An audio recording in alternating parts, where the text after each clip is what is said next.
Bom dia, irmãos e irmãs. Bom dia, visitantes. Sejam todos bem-vindos e bem-vindas. A leitura de hoje se encontra em Isaías, capítulo 40, do versículo 12 ao 31.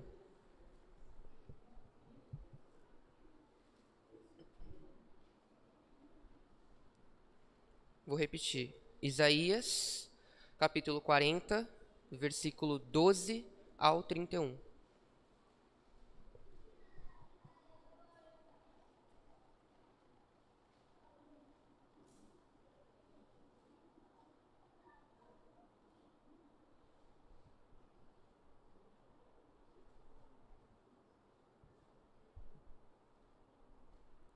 Espero que todos já tenham encontrado o versículo. Versículo 12. Quem mediu as águas na concha da mão ou com o palmo, definiu os limites dos céus?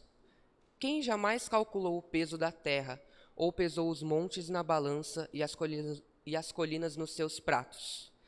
Quem definiu os limites para o Espírito do Senhor, ou o instruiu como seu conselheiro? A quem o Senhor consultou que pudesse esclarecê-lo e que lhe ensinasse a julgar com justiça? Quem lhe ensinou o conhecimento ou lhe apontou o caminho da sabedoria? Na verdade, as nações são como a gota que sobra do balde. Para ele, são como o pó que resta na balança. Para ele, as ilhas não passam de um grão de areia. Nem as florestas do Líbano seriam suficientes para o fogo do altar, nem os animais de lá bastariam para o holocausto. Diante dele, todas as nações são como nada. Para ele, são sem valor e menos que nada. Com quem vocês compararão Deus? Como poderão representá-lo? Com uma imagem que o artesão funde e que o ourives cobre de ouro e para a qual modela corrente de prata? Ou com o ídolo do pobre, que pode apenas escolher um bom pedaço de madeira e procurar um marceneiro para fazer uma imagem que não caia? Será que vocês não sabem? Nunca ouviram falar? Não lhes contaram desde a antiguidade? Vocês não compreenderam como a terra foi fundada? Ele se assenta no seu trono, acima da cúpula da terra, cujos habitantes são pequenos como gafanhotos. Ele estende os céus como um forro e os arma como uma tenda para neles habitar. Ele aniquila os príncipes e reduz a nada os juízes deste mundo. Mal eles são plantados ou semeados, mal lançam raízes na terra. Deus sopra sobre eles e eles murcham. Um redemoinho os leva como palha. Com quem vocês vão me comparar? Com quem se assemelha a mim? Pergunta o santo. Ergam os olhos e olhem para as alturas. Quem criou tudo isso? Aquele que põe em marcha cada estrela do seu exército celestial e a todas chama pelo seu nome. Tão grande é o seu poder e tão imensa a sua força, que nenhuma delas deixa de comparecer. Por que você reclama, ó Jacó, e por que se queixa, ó Israel? O Senhor não se interessa pela minha situação. O meu Deus não considera a minha causa? Será que você não sabe? Nunca ouviu falar? O Senhor é o Deus eterno, o Criador de toda a terra. Ele não se cansa nem fica exausto. Sua sabedoria é insondável. Ele fortalece o cansado e dá grande vigor ao que está sem forças. Até os jovens se cansam e ficam exaustos, e os moços tropeçam e caem. Mas aqueles que esperam no Senhor renovam as suas forças, voam alto como águias, correm e não ficam exaustos, andam e não se cansam. Amém? Agora eu gostaria de fazer uma oração pelo pregador de hoje, nosso irmão Renato. Oremos. Senhor meu Deus, meu Pai, agradeço a Ti por esse momento de adoração, de ensino. Agradeço por todos aqui que estão presentes, assistindo. e que todos que não puderam estar presentes possam vir no próximo domingo. Pai, peço a Ti que guie por meio do Teu Espírito esse irmão, para que ele possa transmitir a Tua palavra com sabedoria para cada um aqui presente, e que cada um aqui presente possa receber essa mensagem de bom coração e aprender mais de Ti, Pai. Em nome de Jesus, eu oro e agradeço. Amém. Valeu.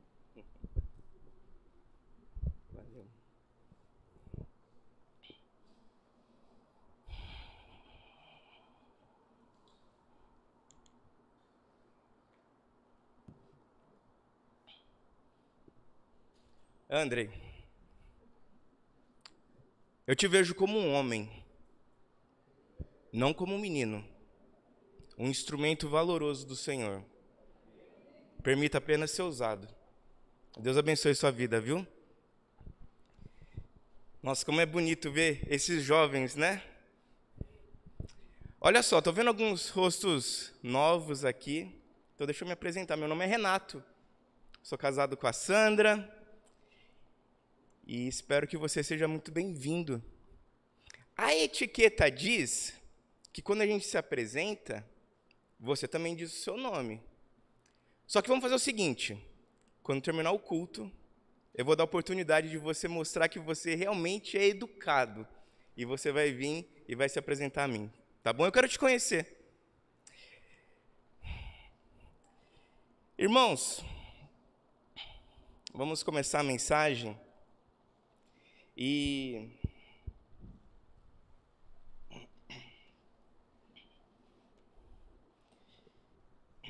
acho que consigo andar aqui com o microfone com fio, né? Tem que ficar bem parado aqui. Ou não?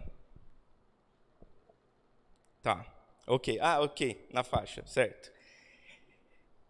Eu sou uma pessoa que gosta muito de filmes. Eu gosto muito de filmes de guerra. Tem gente que gosta, que mede um filme pela quantidade de eu te amo, de amor, beijinho aqui, beijinho ali. Eu já vejo se o filme é bom pela quantidade de tiro. Sangue, espada, duelo. Eu gosto de guerra, mas guerra no filme, sentado no sofá, confortável, comendo uma pipoca. Eu gosto daquele filme que fala sobre a jornada do herói, daquele momento difícil que ele passa, quando ele está quase morrendo, se esvaindo, e de repente ele se ergue. Filmes que mostram como as pessoas são corajosas. Eu gosto daqueles filmes meio piegas, clichê, como Rocky Balboa, que ele está apanhando, e de repente ele se ergue da lona. Levou 500 socos, está deitado ali na lona, a contagem está sendo marcada, quase levando nocaute, e de repente ele se levanta. Esses filmes de guerra mostram como as tropas, elas vêm, montam posição. Eu acho bonito isso. Só que só em filmes. Porque quando a gente vive uma batalha, só quem vive uma batalha sabe como é difícil. Alguns irmãos hoje sofrem por essas batalhas. Alguns irmãos em luto, perderam maridos, filhos. Como é difícil, né? Como é difícil a batalha. Sentir o que cada um sente. Só no momento ali que você está naquela luta, que você sabe o que você está passando. Quando você assiste um filme, você sabe o final. Você sabe que o mocinho vai vencer, o bem vencerá. Só que nas nossas vidas, na nossa batalha, na nossa guerra, só você pode dizer se você vai vencer ou não. Hoje, eu escolhi o tema é quando a batalha te escolhe. E deixa eu te explicar um pouco o título dessa mensagem. Por vezes você escolhe a luta que você vai lutar. Imagina, a gente está falando sobre guerra, imagina o soldado. Ele decide se alistar, ele decide se ele vai para a guerra ou não. Ele tem tempo de pensar, de analisar, ele pode falar para sua esposa, para sua mãe, para os seus amigos, as pessoas podem convencer ele do contrário, mas se ele está compelido, com o coração direcionado para aquela batalha, ele vai para a batalha, e é uma escolha dele. Ele escolheu lutar. E eu não estou dizendo que quando você escolhe uma batalha ou não escolhe, uma é mais difícil que a outra, porque Jesus escolheu a batalha. Ele escolheu morrer na cruz por você, por mim, mas porque eu não tinha escolha. Eu estava destinado à morte, ao inferno. E porque eu não consegui escolher a batalha, Jesus Cristo decidiu lutar por mim. E hoje eu posso lutar em nome dele. Daniel, na cova dos leões, ou quando decretaram que ele não podia orar mais, ele escolheu se ele vai orar ou ele não vai orar. Algumas igrejas, algumas congregações, na pandemia, escolheram se elas iriam manter o culto presencial ou não. E eu não estou dizendo se a decisão da pessoa é certa ou errada, mas estou dizendo que há uma escolha. E quando você não tem escolha, quando a notícia simplesmente chega em você e o seu mundo desmorona, ali você não tem escolha. Quando José do Egito foi traído pelos irmãos e vendido como escravo, ele não teve escolha. Quando Jó perdeu tudo, e eu não falo só dos bens, mas a saúde e a família, ele não teve escolha. Então é dessas lutas que eu quero falar hoje, quando você não tem escolha. A notícia simplesmente chega em você. E eu quero trazer aqui algumas ilustrações para que você possa imaginar essas batalhas. Imagina uma criancinha alegre, sei lá, 2 anos, 3 anos, 5, sei lá, imagina uma criança. Então, aquela criança que você tem vontade de morder, apertar a bochecha. Imagina que um dia, na casa dela, ela é tocada pelo pai, tio, prima, não sei. Tocada indevidamente. Uma mulher que é estuprada. Imagine uma pessoa que ela recebe um diagnóstico de uma doença terminal. Imagina um pai que perde uma filha de 1 ano. As pessoas não tiveram escolha. A criança que é tocada, ela pode ter crescido. E ela pode estar aqui hoje. E a gente não sabe. Mas como você é precioso, forte, porque você continua lutando. Quantas pessoas estão assim no trabalho e a gente não sabe, porque a pessoa tem vergonha de dizer. É uma luta dela. Ela e Deus. Deus dá forças para ela. Uma pessoa que é violentada. A pessoa que luta pela sua saúde. Tivemos casos assim. Pessoas fortes que lutaram, fizeram quimioterapias e venceram. Outras se tornaram mais que vencedoras, porque o Senhor resgatou. E elas venceram.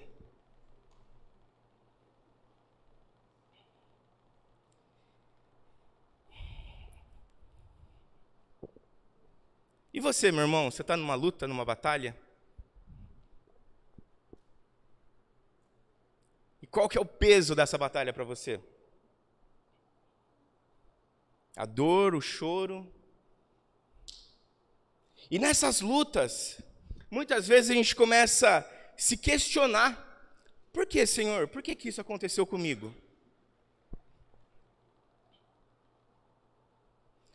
Por que justo comigo? E talvez esses questionamentos, eles começam a ir além da conta. Na dor, a pessoa começa a extrapolar os questionamentos dela. Se Deus é tão bom, por que Ele permitiu que isso acontecesse comigo? Por que Deus permitiu que isso acontecesse com a minha filha? Se Deus conhece a quantidade exata dos fios dos meus cabelos, se nenhuma folha da árvore cai sem a permissão de Deus, por que Deus permitiu que isso acontecesse comigo? Olha só, Isaías 40, versículo 14.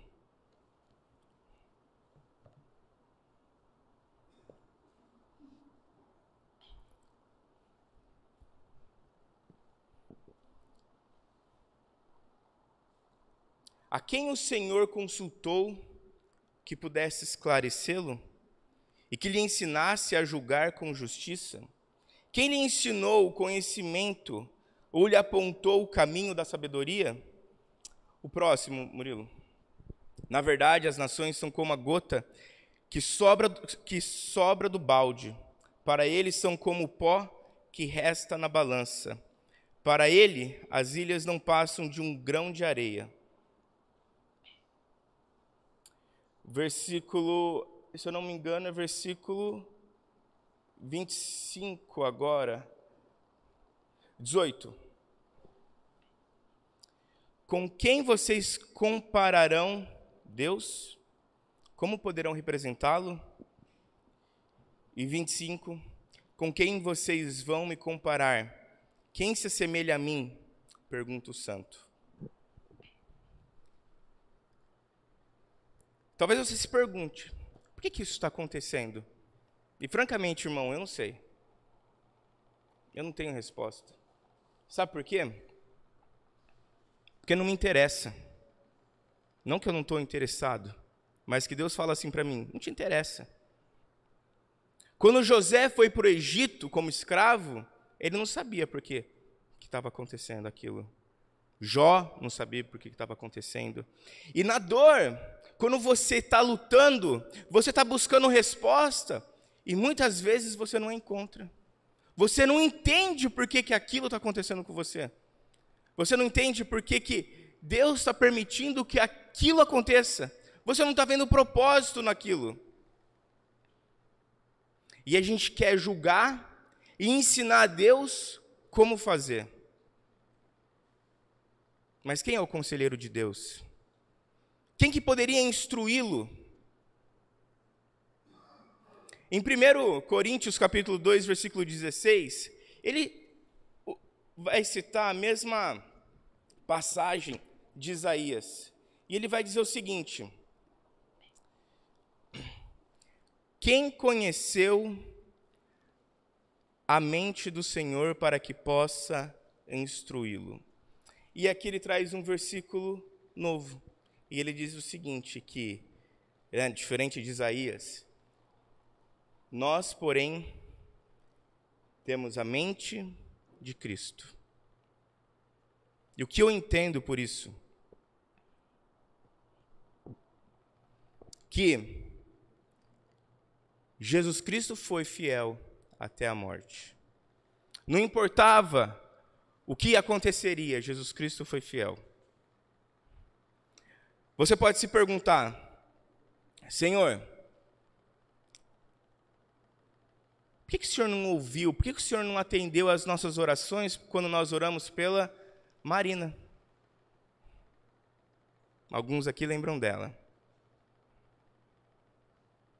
Por que o Senhor não atendeu às nossas orações quando oramos pela Sara? uma vida inteira pela frente.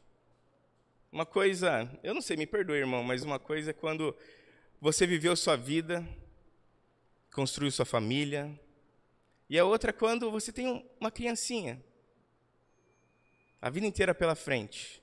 E quem é pai talvez sonha com quem ela vai casar, como vai ser, né? Tem aquela visão para frente. Então por que não salvou?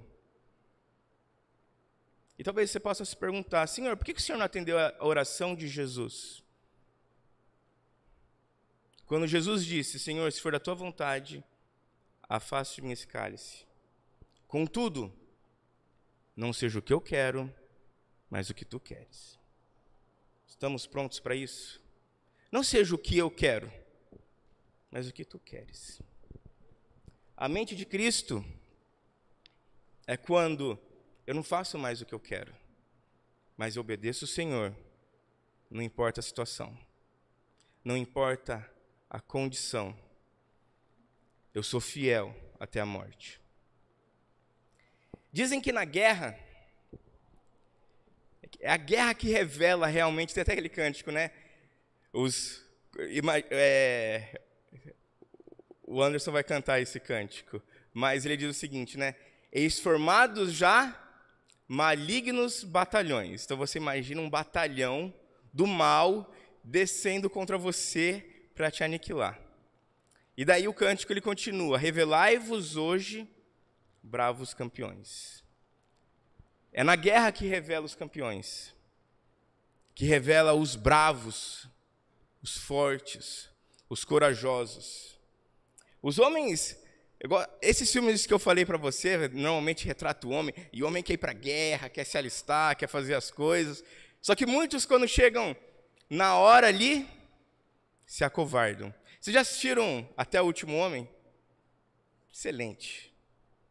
E aquele homem mais fraco, mais magrinho, que não queria pegar em arma, ele queria lutar.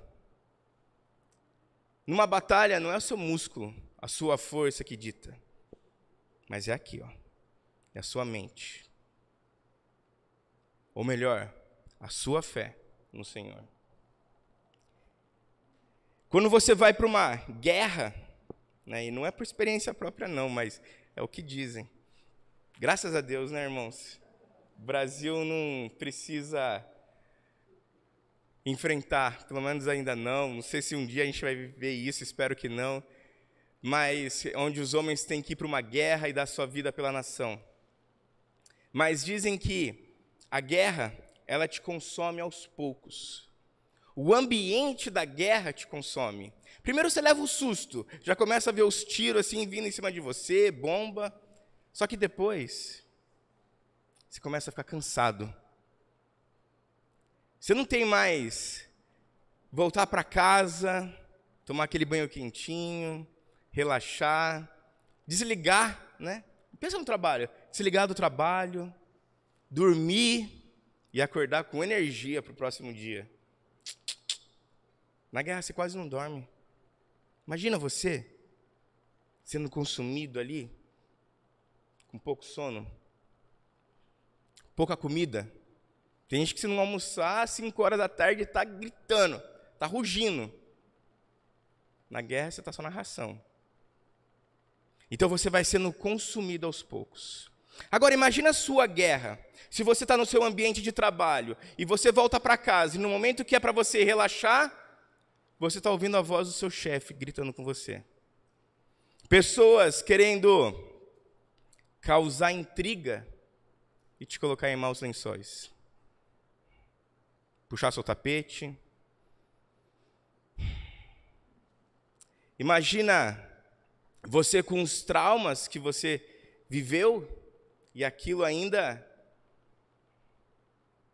mexendo com você, como uma criança que foi tocada, uma mulher que foi estuprada, uma pessoa que depois de vencer uma doença tem que voltar ao médico para fazer um check-up. E se a gente não se desliga, a gente é consumido por aquilo. Algumas pessoas, elas não conseguem lidar com isso. E qual que é a forma que elas buscam? Bebida, droga, por elas não conseguirem lidar com situações difíceis, ela busca um meio alternativo. Só que aquilo só cada vez mais vai consumindo elas. Cada vez mais vai apodrecendo essa pessoa. E se a gente for ver em Filipenses 4, ele diz o seguinte: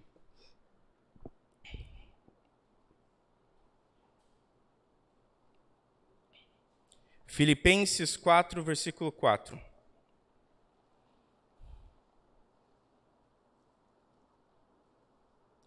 Olha só. Alegrem-se sempre no Senhor. Novamente direi, alegrem-se. Como se alegrar num momento tão difícil? Só que Filipenses ele não para por aí. Ele continua. E no versículo seguinte, vamos para o 6. Deixa aí, Murilo, pode voltar, vamos ler o 5. Seja a amabilidade de vocês conhecida por todos. Perto está o Senhor. Continua. Até aqui, a gente não entende, está tudo bem, está tranquilo. Só que no 6 a gente começa a ver que existe um problema com você, irmão. Para quem que ele está falando isso? Não andem ansiosos por coisa alguma, mas em tudo, pela oração, súplicas e com ação de graças, apresentem seus pedidos a Deus. Quando eu vejo esse versículo aqui, eu não vejo aquela pessoa ansiosa para assistir alguma coisa, ir para algum evento. Não é aquela ansiedade gostosa que a gente tem, não. É aquela ansiedade que te consome, que te causa angústia, incerteza. É quando você não sabe o que vai acontecer. Mas a solução está no Senhor. Você apresenta os seus pedidos a Deus. E você apresenta a súplica a Deus. Então você dá graças a Deus por tudo que Ele fez na sua vida. E daí você tem uma recompensa. E ele diz o seguinte, versículo 7. E a paz de Deus, que excede todo entendimento, guardará o coração e a mente de vocês em Cristo Jesus. Numa guerra, depois de uma guerra, tem a paz. E como é bom sentir a paz de Cristo, a paz do Senhor. Depois daquele momento turbulento, depois daquela aflição, e depois daquele momento com Cristo, você sente a paz dele.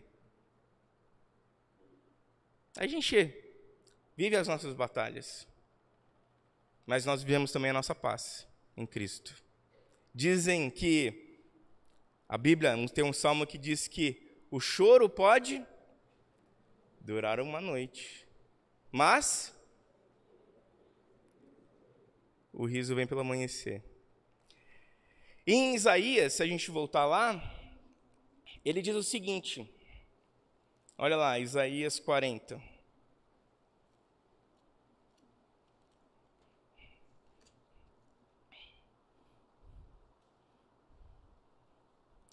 Versículo 30.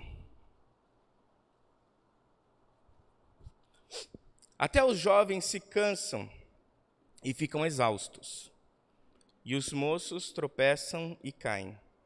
Mas aqueles que esperam no Senhor renovam as suas forças. Voam alto como águias, correm e não ficam exaustos, andam e não se cansam. Aqueles que esperam no Senhor, você tem que esperar. Tem aquele momento dos vales, mas o Senhor renova as nossas forças. Tem gente que vai para o álcool, para as drogas, para os vícios, mas nós vamos em Cristo.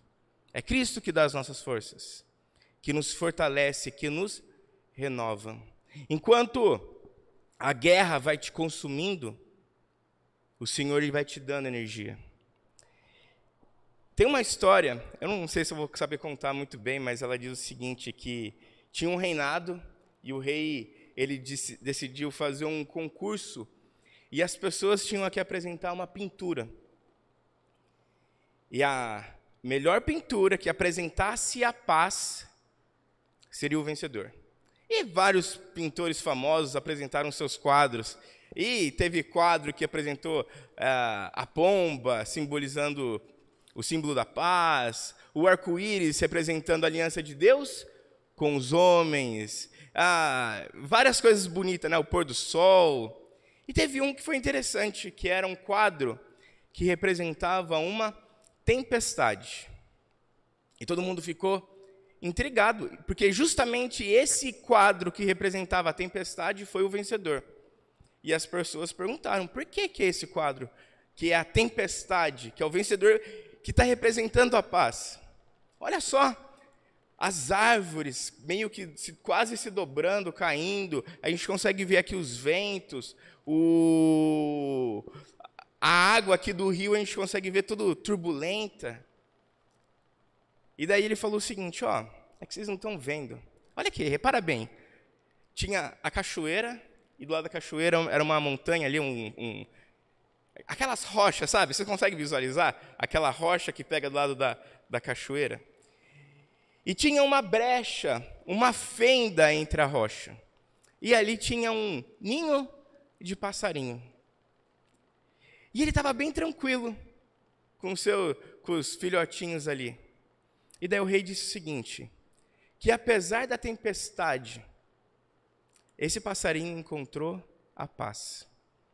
Isso representa a paz para a gente.